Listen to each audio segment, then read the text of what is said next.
భద్రాచలం నియోజకవర్గ సమగ్ర అభివృద్ధి తమ లక్ష్యమన్నారు ఎంపీ బలరాం నాయక్.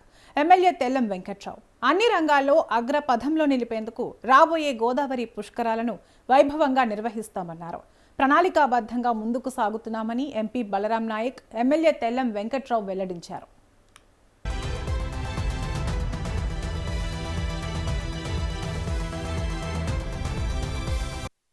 భద్రాచలం నియోజకవర్గ పరిధిలోని పలు పెండింగ్ అభివృద్ధి పనులను త్వరితగతిన పూర్తి చేయడమే తమ ప్రధాన లక్ష్యమని పేర్కొన్నారు. ముఖ్యంగా రాబోయే గోదావరి పుష్కరాలను దృష్టిలో ఉంచుకుని భక్తులకు ఎలాంటి ఇబ్బందులు కలగకుండా ఘాట్ల నిర్మాణం, రోడ్ల విస్తరణ, మౌలిక వసతుల కల్పనపై ఇప్పటి నుంచే ప్రత్యేక నిధులు కేటాయించి పనులు ప్రారంభించనున్నట్లు తెలిపారు.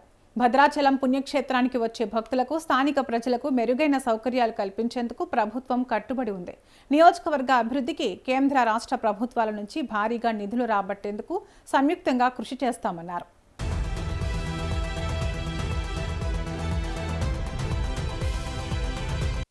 పుష్కరాల సన్నద్ధత. రాబోయే పుష్కరాల కోసం భద్రాచలంలో శాశ్వత ప్రాతిపదికన అభివృద్ధి పనులు, మౌలిక వసతుల కల్పన, నియోజకవర్గంలోని రహదారుల మరమ్మతులు, తాగునీరు, డ్రైనేజీ వ్యవస్థల ఆధునీకరణ, ప్రజా సమస్యల పరిష్కారం, క్యాంప్ ఆఫీస్ వేదికగా ప్రజలకు నిరంతరం అందుబాటులో ఉంటూ తక్షణ సమస్యల పరిష్కారం చేస్తామన్నారు.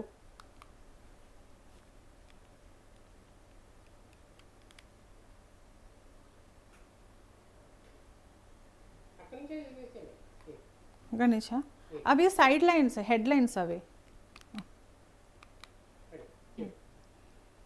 రాబోయే పుష్కరాల కోసం భద్రాచలంలో శాశ్వత ప్రాతిపదికన అభివృద్ధి పనులు, మౌలిక వసతుల కల్పన, నియోజకవర్గంలోని రహదారుల మరమ్మతులు, తాగునీరు, డ్రైనేజీ వ్యవస్థల ఆధునీకరణ, క్యాంప్ ఆఫీస్ వేదికగా ప్రజలకు నిరంతరం అందుబాటులో ఉంటూ సమస్యల తక్షణ పరిష్కారం చేస్తామన్నారు. ఈ మీడియా సమావేశంలో స్థానిక ప్రజాప్రతినిధులు, ముఖ్య నాయకులు మరియు కార్యకర్తలు పాల్గొన్నారు.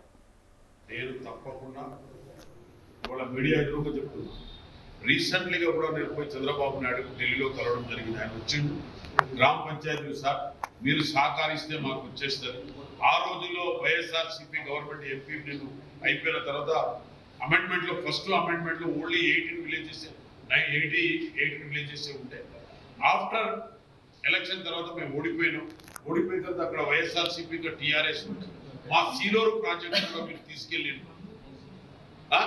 మోసం చేసింది కేసీఆర్. తెలంగాణ రాష్ట్రానికి 8 లక్షల కోట్ల రూపాయలు అప్పుల పాలు చేసి ఇచ్చేసిపోయింది. దానికి ఇవాళ మేము 70,000 కోట్ల రూపాయలు మేము వడ్డీ కడుతున్నాం, కరెక్ట్ జీతాలు ఇస్తున్నాం, అన్ని చేస్తున్నప్పటికీ కూడా తెలిసి తెలవని సంఖ్యలు నాకు ఏం చేయలేదు, మేము అప్పులు చేయలేదంటే కాదు. భట్టి గారు మొన్న కరెక్ట్గా సీఎం గారు రోజు చెబుతున్నారు, మీరు చేసిన అప్పులకు ఇంట్రెస్ట్ కట్టి తీసుకొస్తున్నాం. మాకు ఇక్కడ ఆ రోజులో 90-80, నేను ఆ రోజులో ఎంపీ మినిస్టర్ కూడా 80 విలేజెసే ఉండే. పార్లమెంట్ లో బిల్లు పెట్టినప్పుడు కేసీఆర్ లేడు, కేటీఆర్ అయితే అసలే లేడు, కేసీఆర్ లేడు. ఇవాళ దొంగలు మా నాన్నను తిడుతున్నాను. మీ నాన్నను మేము తిడతామా? మీ నాన్నను మేము తిట్టడం కాదు, మిమ్మల్ని మమ్మల్ని తిడుతున్నారు అప్పుల పాలు చేసి. 70,000 కోట్ల రూపాయలు మేము ఇంట్రెస్ట్ కడుతున్నాం, బియ్యం ఇస్తున్నాం, బస్సులు ఫ్రీ ఇస్తున్నాం, కరెంటు ఫ్రీ ఇస్తున్నాం. మేము పూర్తిగా కూడా చెప్పిన వాగ్దానం ఒకటి కాకుండా ఒకటి ఇస్తున్నాం. 7 చెప్పాం కావచ్చు, ఇంకోటి కాబట్టి ఇంకోటి ఇస్తున్నాం. ఇవాళ హైదరాబాద్ను డెవలప్ చేస్తున్నాం మూసీ నది నుంచి. ఎందుకంటే ఇలా గుజరాత్లో కూడా ఒకప్పుడు అట్లే ఉండే. నేను కూడా గుజరాత్ వెళ్ళిన ఎన్నోసార్లు. గుజరాత్ ఇన్ఛార్జ్ కూడా ప్రజెంట్ నేను ఇప్పుడు ఇన్ఛార్జ్. ఆయన మేము డెవలప్మెంట్ చేస్తున్నాం. దానికి పొద్దున లేస్తే రేవంత్ రెడ్డి తిడితే కేటీఆర్కి ఏం పర్లేదు, హరీష్ రావుకి ఏం, అక్కడ రా ఇక్కడ రా, వచ్చి ఏం చేస్తావా? అప్పులు చేసిందా అవునా కాదా? తెలంగాణ బిల్లు పెట్టేప్పుడు ఉన్న లేవు హౌస్ లో, నేనున్న హౌస్ లో. ఇది ప్రజెంట్ ఇయర్ మేమున్నాం, నువ్వు లేవు, మీ నాన్న లేడు, నువ్వు లేవు. ఏదో పెద్ద గొప్పగా మాట్లాడుతున్నావు టీఆర్ఎస్ అట్లా మాట్లాడవు. ప్రజలను మభ్యపెట్టకు, కార్యకర్తలను మభ్యపెట్టకు, టీఆర్ఎస్ కార్యకర్తలను కూడా మభ్యపెట్టకు. నువ్వు అప్పు చేసినవా లేదా అనేది రైట్, అవునా కాదా? దానికి ఇంట్రెస్ట్ మేము కడుతున్నావా లేదా? ఇంట్రెస్ట్ కట్టు. బ్యాంకులోని వరకు ఇలా మహిళలకు డాక్రా గ్రూప్లకు తీసుకున్న లోన్ ఇస్తున్నాం. దాని ఇంట్రెస్ట్ మేము కడుతున్నాం, చీరలు ఇచ్చినాం కొత్త జాగల.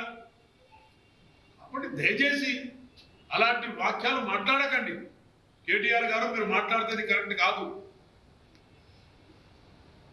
మేము మిమ్మల్ని తిట్టడం లేదు, మన రాష్ట్రాన్ని బాగుపరుస్తూ ఇది కాదు ఇదని చెప్పండి, మాకు సలహాలు ఇవ్వండి, మేము వింటాం మీ సలహాలు. కానీ పొట్టి ముఖ్యమంత్రి, ఆ ముఖ్యమంత్రి, ఈ ఎంత ప్రణబ్ ముఖర్జీ ఎంత హైట్ ఉండే, మన్మోహన్ సింగ్ ఎంత హైట్ ఉండే. మీరు అట్లా అనకండి, ఒక్కరిగా మాట్లాడకండి. మిమ్మల్ని మేము ఎప్పుడైనా అన్నామా? మీ నాన్న 10 ముఖ్యమంత్రులు మేము తిట్టినామా ఎప్పుడైనా? మీ నాన్న నన్ను తిట్టాడు ఒక లంబడోనికి. ఇలా చెప్తున్నా, వెంకటరెడ్డి గారికి సంపత్కు నేను రాజ్యసభకు నేను పోటీ చేస్తే డిస్క్వాలిఫైడ్ చేసి నన్ను ఓడగొట్టింది ఇదే చంద్రశేఖర్. ఒక లంబడోని ఓడగొట్టినావు నువ్వు, ఒక ట్రైబల్ని ఓడగొట్టినావు డిస్క్వాలిఫైడ్ చేసి రాజ్యసభకు పోటీ చేస్తే. ఏదైనా ప్రజెంట్ ఎమ్మెల్యే డిస్క్వాలిఫైడ్ చేసి ఓడగొడతారా? గౌరవనీయులు ఎమ్మెల్యే గారు ఎంత గొప్ప విషయాలంటే చెప్పింది, చాలా గొప్ప విషయాలు చెప్పారు. అదేవిధంగా గౌరవనీయుల మా ముఖ్యమంత్రి గారు, ఈ జిల్లాలో ఉన్న మంత్రులు శ్రీనివాసరెడ్డి గారు, తుమ్మల నాగేశ్వరరావు గారు, అదేవిధంగా మీడియా సోదరులందరికీ కూడా మీకు అందరికి ధన్యవాదాలు. ఇవాళ దాదాపుగా ఎమ్మెల్యే గారు ఎలా పొగడాలంటే ఎంత పొగడినా తప్పులేదు. ఎందుకంటే ప్రతి ఒక్క ఇష్యూలో ఏ మంత్రి దగ్గర తీసుకెళ్ళి పోదామని పట్టుబట్టి ఇప్పటి వరకు 2 years లో భద్రాచలంకి వచ్చినంత fund state government, central government fund ఇక్కడ వచ్చినంత ఫండ్ ఏ నియోజకవర్గానికి రాలేదు. దాదాపుగా టెంపుల్ విషయంలో కానీ, ఆయన గౌరవంగా ముఖ్యమంత్రి గురించి కానివ్వండి, ఆయన అభివృద్ధికి ఆరోగ్యం, ఎడ్యుకేషన్, అదేవిధంగా వ్యవసాయం, ఇవన్నీ కూడా చక్కగా చెప్పడం జరిగింది. ఇవాళ 48 crores దాదాపుగా చెర్ల విషయంలో కానివ్వండి, హ్యాండ్ రోడ్ కానివ్వండి, కరకట్ట కానివ్వండి, హెల్త్ విషయంలో కానివ్వండి, మేమిద్దరము అన్నదమ్ములకు సహకరిస్తూ తప్పకుండా అభివృద్ధి వైపు తీసుకెళ్తాం. ఒకటే విషయాలు చెప్పాలంటే, ఈ గౌరవనీయుల ముఖ్యమంత్రి రేవంత్ రెడ్డి గారు వారితో ఒప్పించి మెప్పించి ఎమ్మెల్యే గారు ఎన్నోసార్లు చెప్పించి ఇవాళ దాదాపుగా 500 చిల్లర కోట్లు తేవడం జరిగింది. ఫస్ట్ దశలో 300 చిల్లర కోట్లు తేవడం జరిగింది. ఎన్నడూ నేను కూడా 4 సార్లు ఎంపీ పోటీ చేసిన ఇక్కడ చరిత్రలో ఏ ఎమ్మెల్యే కూడా తేలి డబ్బులు ఈ రోజు ఎమ్మెల్యే గారు చక్కగా వాళ్ళకు ఒప్పించి నెప్పించి మంత్రులతో కూడా బాగుంది, సీఎం గారితో బాగుంది. నాకు కావాల్సింది ఒక అభివృద్ధి సార్ చెప్పడం. అందులో భాగంగా రాష్ట్రానికి ఇంద్రమ్మ ఇల్లు ఇచ్చినప్పటికీ ఏజెన్సీ ప్రాంతంలో కూడా ముఖ్యమంత్రి గారు 1000 ఇళ్ళు కూడా ఎక్స్ట్రా అడిగి తీసుకొస్తున్నాం. ఇంకా కూడా తీసుకొచ్చే ప్రయత్నం భాగంలో ఉన్నాం. ఇలా మోడికుంట వాగు కూడా ఎన్నడో 10 సంవత్సరాల నుంచి పెండింగ్ ఉన్న మోడికుంట వాగు కూడా ఇవాళ తీసుకురావడం జరిగింది. టెండర్ కూడా అయిపోయింది. దాని ఆయకట్టు కూడా దాదాపుగా 2 లక్షల చిల్లర ఆయకట్టు కూడా రాబోతుంది. టెండర్ కూడా అయిపోయింది, వర్క్ కూడా స్టార్ట్ చేస్తున్నాం. ఈ ఓన్లీ 2 years లో మీరు ఎంత అవుతుందంటే అంత అభివృద్ధి అవుతుంది. సన్న బియ్యం కానీ హాస్టల్లో పిల్లలకు, రైతుల పట్ల సన్న బియ్యం కానీ కూలీలకు, దానితో పాటు ఇంద్రమ్మ ఇల్లు కానీ 2 యూనిట్ కరెంటు కూడా ఫ్రీ కానీ, ఇవాళ కూడా లో గ్యాప్లో వస్తుంది, గ్రేడ్లో వస్తుంది కరెంట్. అంటే దానికి కూడా దాదాపుగా గౌరవనీయుల డిప్యూటీ సీఎం గారితో అడిగి 15-16 ట్రాన్స్ఫారాలు తేవడం జరిగింది. అట్లాగే రైతులకు కూడా ఏమన్నా ఉంటే, రైతులు వ్యవసాయం చేసిన దగ్గర కూడా ఇబ్బంది ఉంటే అది కూడా నేను ఉన్నట్టుకున్నా 200 కూడా అక్కడ ఇది మన గుండాలలో ఇప్పించడం జరిగింది. కాబట్టి మనం అభివృద్ధి వైపు తీసుకుందాం. కరకట్ట విషయంలో కానివ్వండి, ఇక్కడ రాబోయే కాలంలో కూడా కొన్ని ఉన్నాయి. రైల్వే మార్గం కూడా రావచ్చు, దానితో పాటు రోడ్డు కూడా రావచ్చు రాబోయే కాలంలో. కాబట్టి ఇవన్నీ కూడా అభివృద్ధి వైపు తీసుకెళ్తున్నాం. సన్న బియ్యం, కరెంటు, పిల్లల యంగ్ ఇండియా స్కూలు. ఇవాళ భద్రాచలం ఆ నియోజకవర్గం చాలా చిన్నది. ఏజెన్సీ ప్రాంతంలో ఉన్న స్టూడెంట్స్కు, ఆదివాసులు ఎస్టీ ఎస్సీ బడుగు బలహీన వర్గాలకు చెందవలసిన భద్రాచలం రాబోయే కాలంలో చాలా గొప్పగా పెద్ద సిటీ కూడా కాబోతుంది. అది 100% అవుతుంది రాముల వారి ఆశీస్సులతో స్లోగా. ఇప్పుడు ట్రైన్ మార్గం వచ్చిందనుకో ఎక్కడెక్కడి నుంచో వచ్చే వాళ్ళంతా కూడా టూరిజం ఇక్కడ వస్తుంది. దాంతో పాటు రోడ్ కూడా వస్తే అది ఇంకా చాలా డెవలప్ అవుతుంది.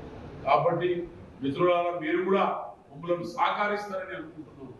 మీడియా సోదరులందరూ కూడా ఆ రాముల వారి ఆశీస్సులతో ఆ ముఖ్యమంత్రి గారు ప్రతి ఒక్క పట్టుబట్టి భద్రాచలంకు ఏదైనా భద్రాచలం పట్టుదలతో డెవలప్ చేయాలని చెప్పి కూడా ఎమ్మెల్యే గారికి కూడా ఎన్నోసార్లు చెప్పడం జరిగింది.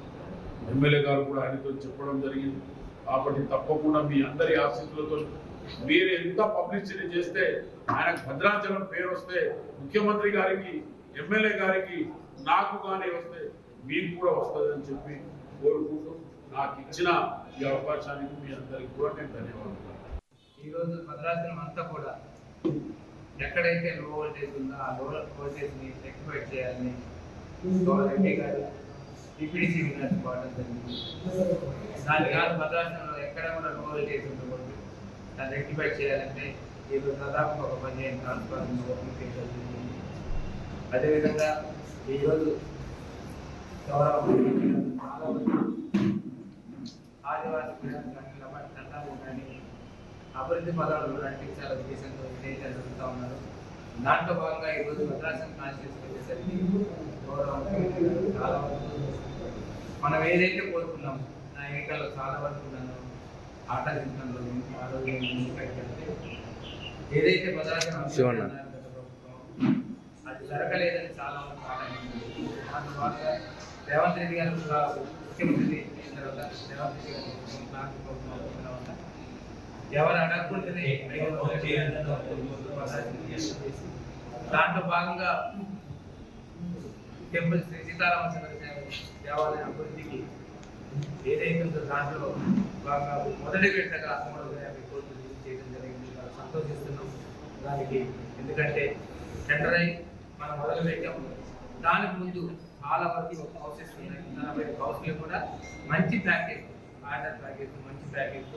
ఇది వారికి కూడా ప్రత్యేకమైన ధన్యవాదాలు. ఎందుకంటే ఎన్నో వందల సంవత్సరాల కళను ఇల్లు అనేది అది కూడా టెంపుల్ చుట్టూ అనేది ఒక పవిత్రమైన దేవాలయం ఉండేవాళ్ళు కూడా అభివృద్ధికి సహకరించారు. వారికి ఏవైతే 40 ఇళ్ళకి మన ప్యాకేజ్ ఇల్లు చేసింది, కొన్ని ఒక ఇల్లు అయితే 100 సంవత్సరాల ఇల్లు కూడా ఆ ఏరియాలో ఉన్నాయి.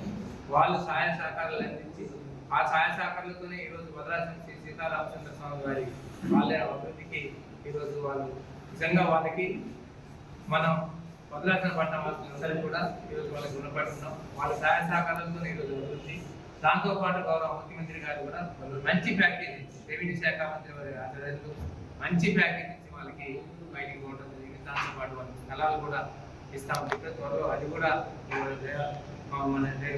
గౌరవ రెవెన్యూ శాఖ మంత్రి కూడా ఏర్పాటు జరిగి త్వరలో అది కూడా అలాట్మెంట్ చేస్తామని. అలానే దాంతో భాగంగా చాలా వరకు మంత్రివర్యులు మన నుంచి చక్కగా కరకట్టని గతంలో మిగిలిపోయిన కరకట్టని నేను పూర్తి చేయాలనే ఉద్దేశంతో వచ్చి పర్యవేక్షించడం జరిగింది. ఈ వచ్చే సీజన్లో ఏదైతుందో గోదావరిలో కూడా ఈ సంవత్సరం చాలా వరకు ఏదన్నా ఆకస్మిక వర్షాలు వెళ్ళినా తక్కువ వర్షాలు ఉన్నాయి. కానీ ఈరోజు ముంబైలో వచ్చే వర్షాలు కూడా మనకి తక్కువ ఉంటుంది. చాలా వరకు అప్రమత్తంగా ఉండాలని మనం ప్లాన్ మీటింగ్ పెట్టడం జరిగింది. దాంట్లో భాగంగా చాలా వరకు ఈరోజు 80% మనం కరకట్టను నిర్మించడం జరిగింది. దాంట్లో భాగంగా దాదాపు 50 కోట్లతో ఆ కరకట్టను కూడా నిర్మించడం జరిగింది. అదేవిధంగా ఈరోజు అప్రోచ్ రోడ్ ఏదైతే ఉందో మిగిలిన హైవే లైన్ ఉందో దాంట్లో నేషనల్ వెహికల్ దాని వలన కొద్దిగా లేట్ అయింది, టెక్నికల్ శాంక్షన్ వల్ల లేట్ అయింది. అది కూడా 2 టెక్నికల్ శాంక్షన్స్ ఇచ్చారు. ఒకటి 40 కోట్లు ఒక టెక్నికల్ శాంక్షన్ ఇచ్చారు బైపాస్ ఇట్లా మన గోల్ఘాట్ ఇచ్చేది. 40 కోట్ల వేయకూడదు ఒకటి ఇచ్చారు.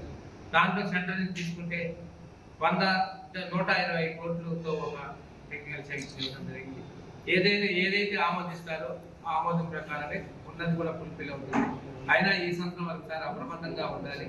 ఇసుక బ్యాగులు ఏవైతున్నాయి ఇసుక బ్యాగులు నింపండి వాళ్ళకి ఇరిగేషన్ డిపార్ట్మెంట్ వారికి చాలా సూచన ఇచ్చి భద్రాచలంలో ఒక్క నీళ్ళు కూడా రాకుండా ఎక్కడైతే ఈ సీజనల్ గా వచ్చే అప్రమత్తంగా ఉండండి. సీజనల్ గోదావరి వస్తాయి, సీజన్ వస్తుంది, ఇస్తా కాంప్లెక్స్ కానీ అది కొత్త కాలనీ వాళ్ళు కూడా ఈరోజు మాకు గవర్నమెంట్ రెవెన్యూ శాఖ మంత్రి ప్రత్యేక ధన్యవాదాలు. ఎందుకంటే కొత్త కాలనీ వచ్చినా ఇలాంటి వర్షాలు వచ్చినా కానీ మనం ఏ ఇబ్బందులు పడతా ఉండేవాళ్ళం. ఈరోజు వాళ్ళందరికీ ఇల్లు ఇచ్చి వాళ్ళందరికీ ఏదైతే మనం గతంలో డబుల్ బెడ్రూమ్స్ ఉన్నాయి వాటి అన్నింటినీ ఇందిరమ్మ ఇల్లుగా కన్వర్ట్ చేసి వాళ్ళందరికీ మంచి వాళ్ళందరికీ ఇల్లు ఇచ్చి వాళ్ళు ఈరోజు ఆదుకుందామని చెప్పాలి.